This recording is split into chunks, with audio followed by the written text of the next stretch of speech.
Happy Friday, everybody. Today I'm going to do a very quick video for you, and this is how I make my homemade pizza dough. Another great shout out to the Needy Homesteader. This is her recipe, but I just want to quickly share with you how easy it is to make homemade pizza. So we want to start with 1.5 cups of warm water, and we want to make sure that it's between 120 and 130 degrees. And we are at 130 on the nose. Perfect. So I'm going to go ahead and pour that in my bowl. Along with that, we need 1 tablespoon of dry active yeast. Remember, I keep it in the freezer. Okay. So 1 tablespoon of yeast. Also, we need 1 tablespoon of sugar to give the yeast something to eat. Whoops, a little bit too much. Okay, let's get rid of that a little bit. All right, so we're going to let that sit there for a moment and let the yeast start to do its thing. And that looks good. You start to see the bubbles and everything working. So on top of that, we're going to do 3 cups of all-purpose flour. And remember to fluff your flour. Okay.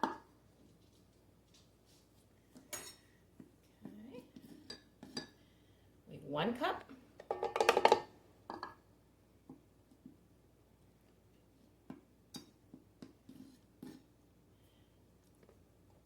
2 cups.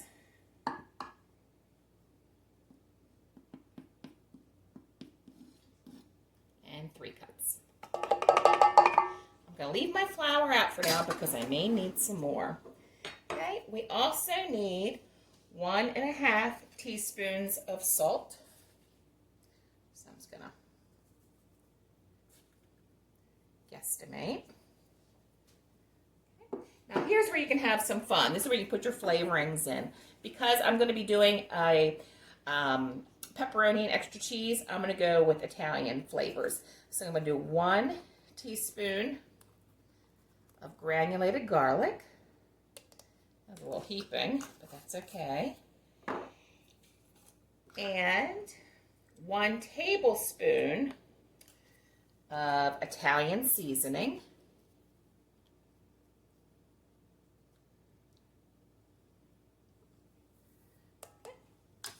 And finally, we need 1.5 tablespoons of olive oil.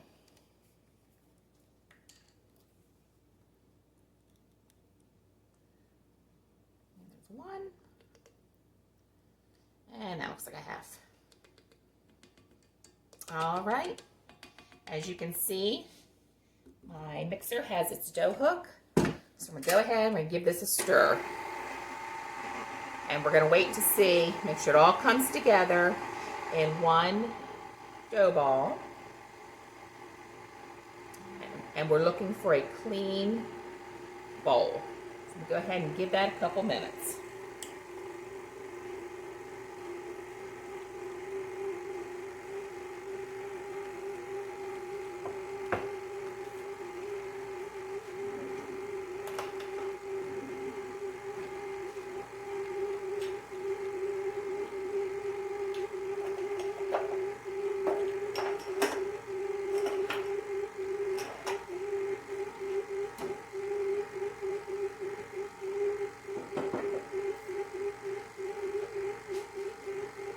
It's looking good. Can you see how it's coming into a ball? But what we want to see is nothing sticking on the bottom. So I think this is going to need a little bit more flour. And like I said, there's so many factors that determine how much flour that you need. So just sprinkle a little bit in on that side. A little bit on that side.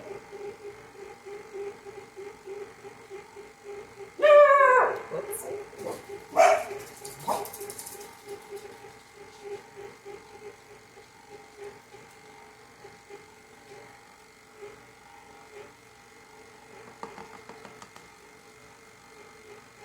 Thank you, Davis. Dough is still on the bottom, so I'm going to add a little bit more.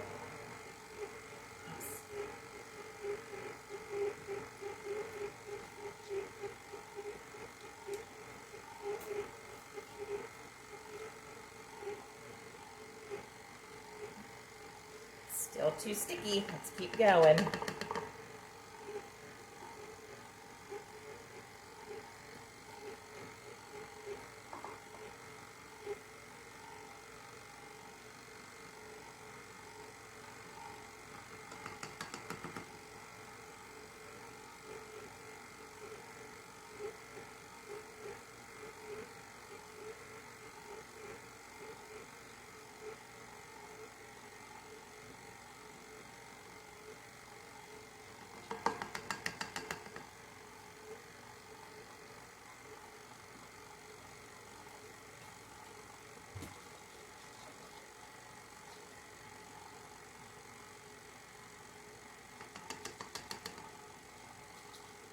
A little bit more.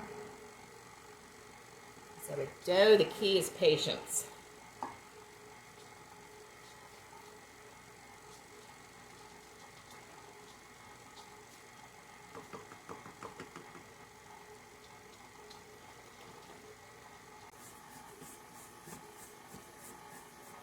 Okay, can you see how it's all off the bottom now? I don't know if you can see that or not, but the dough is completely off the bottom. So I'm going to go ahead and turn this on a level 2 and let it go for 5 minutes. It's going to knead now.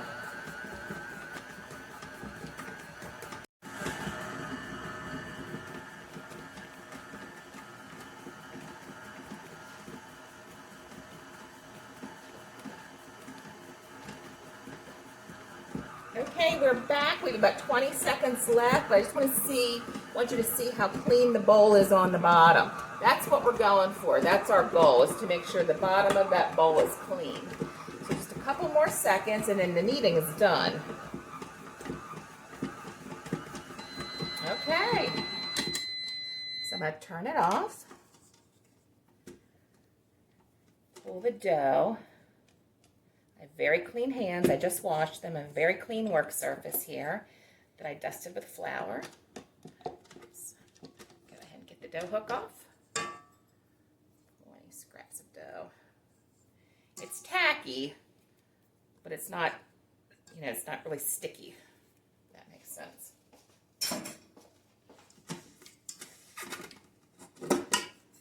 Go ahead and turn the dough out onto my floured surface. Using my dough scraper. Oh, it smells so good with the garlic and the Italian seasonings.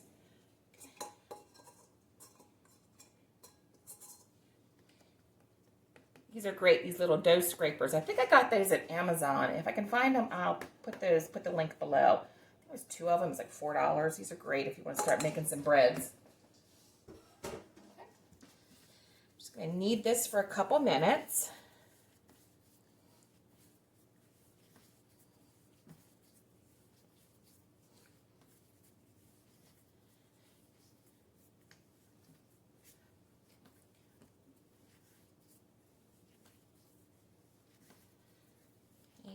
Just want to get it into a nice, smooth dough ball. That looks good.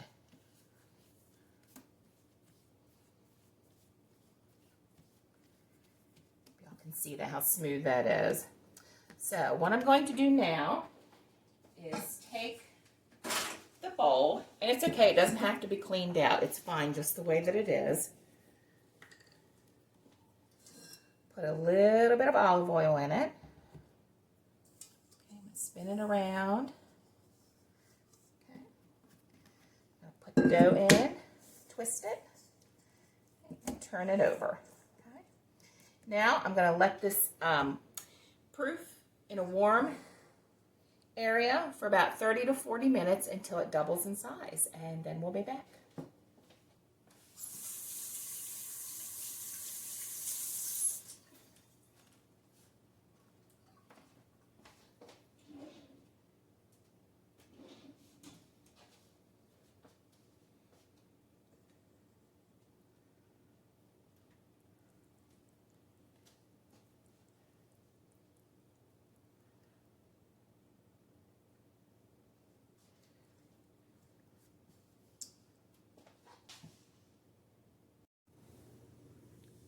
Okay, it's been 30 minutes now, and I think I forgot to say to make sure that you go ahead and you put a clean cloth on top of this just to help keep it warm.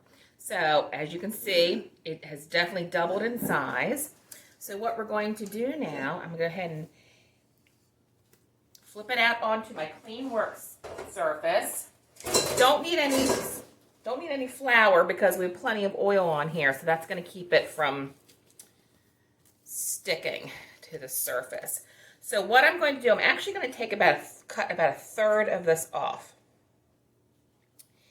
And I am going to use this for another recipe. So I'm going to lay that off to the side. So here is our dough now. I'm going to go ahead and take it and try to get all the air out. Looking good. Try and get it into a circle the best that you can. Okay, so I have a pizza pan that I purchased not too long ago. I'm going to go ahead and put this on. You see my pizza pan has holes on the bottom to help the crust brown while it's baking. Go ahead and this all down. I did want to tell you, if you want to make this ahead of time and, you know, for the next night or something like that, it's fine. Just go ahead and just put it in, instead of letting it rise for a half an hour in a warm place, just put it in a bowl with oil like I showed you, and just put some saran wrap and stick it in your fridge. It'll rise there. I think most pizzeria places do that anyway. Sealed. All right, so what I'm going to do now is just go around, make sure my crust is even. It smells so good with the garlic and Italian seasoning. I can smell it already. Okay, now what I'm going to do, I'm going to go around and just kind of pat it up a little bit just to give it a little bit of that, you know, that crust that's risen a little bit on the edge.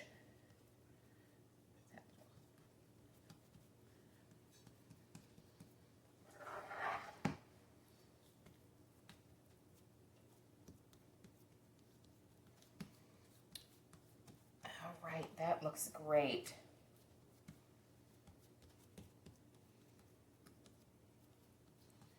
All right. Okay. I'm gonna wash my hands. I'll be right back.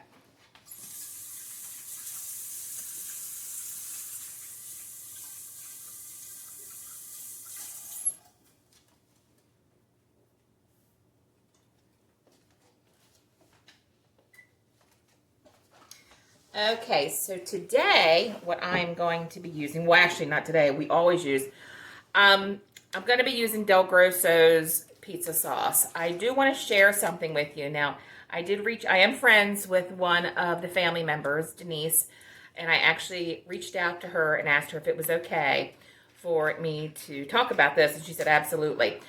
A few years ago, my father was privileged to get invited to go on a tour of the plant, of the DelGrosso plant. It's up near Altoona. And to this day, he still raves about how immaculate it was. It was spotlessly clean. And that was enough for me. I mean, first of all, the products are fantastic. Have you ever had any of them? You can find them Oh, locally here at Giant and Wise in Maryland, you can probably get them at I'm assuming you can get them at Safeway and Martin's. I know in the South, we've bought them when I've been visiting my brother in Florida. They have them at Publix.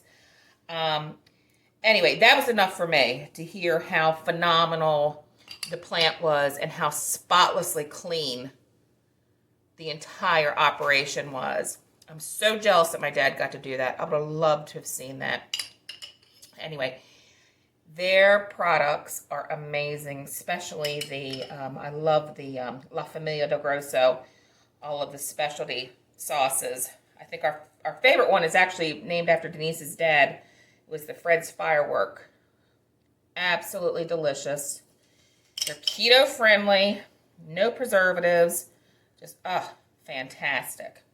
So I used about, maybe about 2/3 of this jar. I'm going to keep the other third. I'm going to make a dipping sauce later for a recipe that we're using with that other dough. So I'm going to set that off to the side. Now, remember our shredded cheese that we talked about. If you can shred it yourself, it's great. Throw it in the freezer. I'm going to do some mozzarella cheese.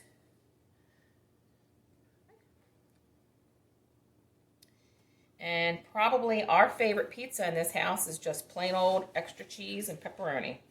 We get one of those every single time. We used to order pizzas. Now when I make it, that's what we do. Alrighty, this is looking good. So one good layer of cheese. Now I'm going to throw on some pepperoni.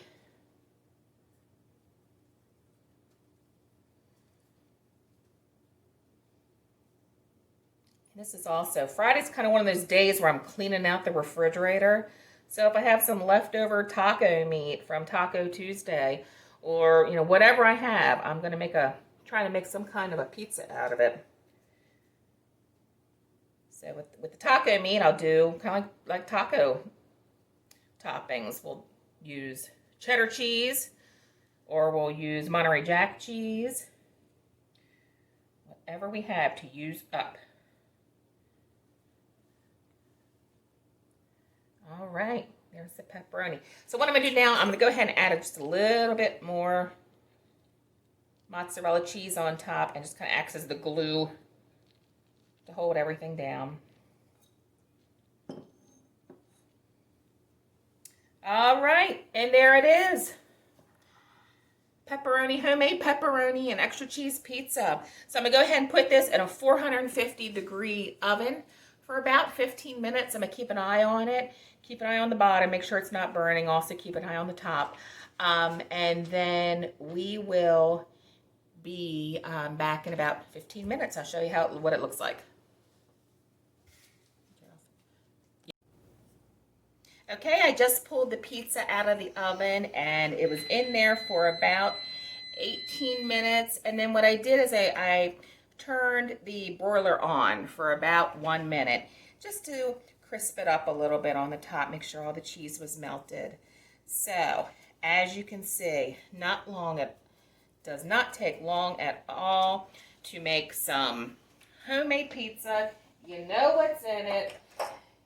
It's delicious ingredients made the way that you want it to be, and for a fraction of the cost. Anyway, I will be bringing you lots more pizza recipes, but I just wanted to show you first how easy it was to make the dough. So we are ready for our Friday night movie night. So I hope you all have a wonderful weekend and take good care.